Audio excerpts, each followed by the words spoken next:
सियासी मैदान की हर बड़ी खबर से आगाह रहने के लिए हमारे चैनल आज़ाद सियासत को सब्सक्राइब करें और बेल आइकन को प्रेस करें।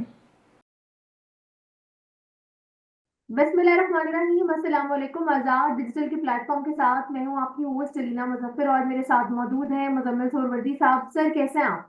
बिल्कुल ठीक। आप सुनाएं, कैसी तबीयत है आपकी?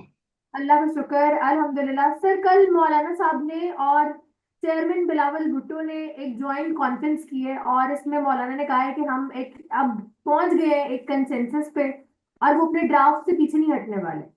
तो क्या उन्होंने तमाम शराइत मान ली है हुकूमत की और अमेंडमेंट होने जा रही है, इसका मतलब 17 को? देखिए, अमेंडमेंट तो होने जा रही है, लेकिन ये एक मिनिमम एजेंडे की अमेंडमेंट है जो मेरे नज़दीक, जिसमें चीफ जस्टिस की तैनाती का तरीक़ाकार तब्दील हो जाएगा और हाई कोर्ट्स में के जजेस का बाहमी तबादला मुमकिन हो सकेगा।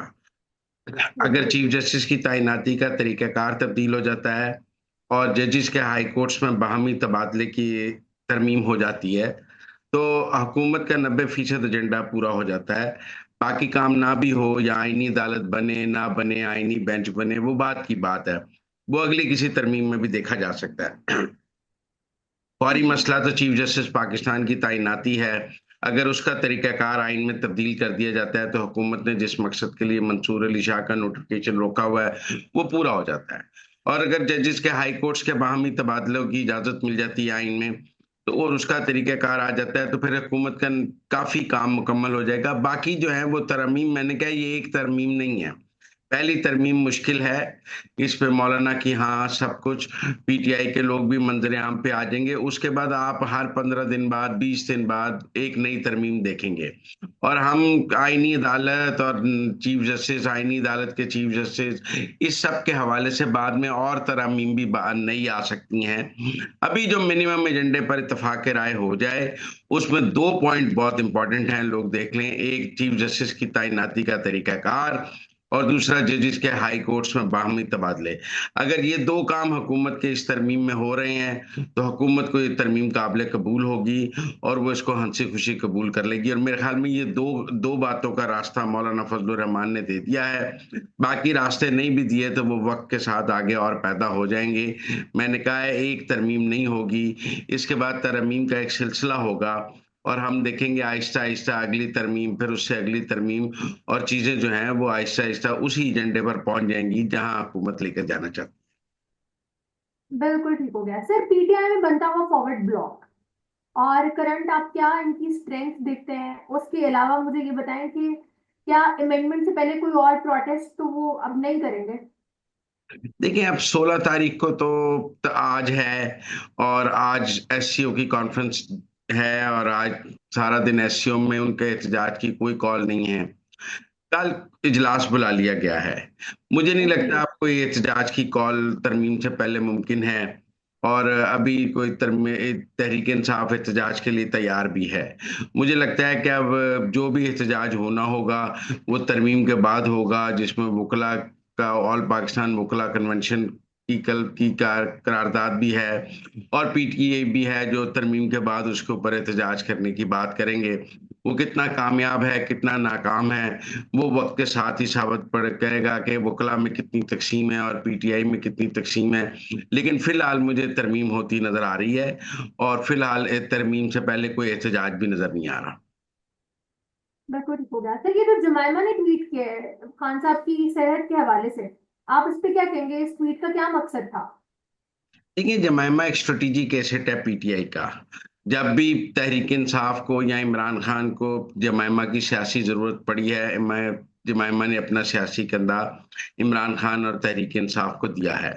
और वो तहरीक इंसाफ को, मेरा मतलब है कि सपोर्ट करती हैं और इमरान खान को सपोर्ट करती हैं। इसीलिए इसको गोल्डस्मिथ प्रोजेक्ट भी कहा जाता है। ऐसा नहीं है कि कोई इमरान खान का उनका राब्ता ख़त्म है या उनकी इमरान खान के लिए हमदर्दियां ख़त्म हैं।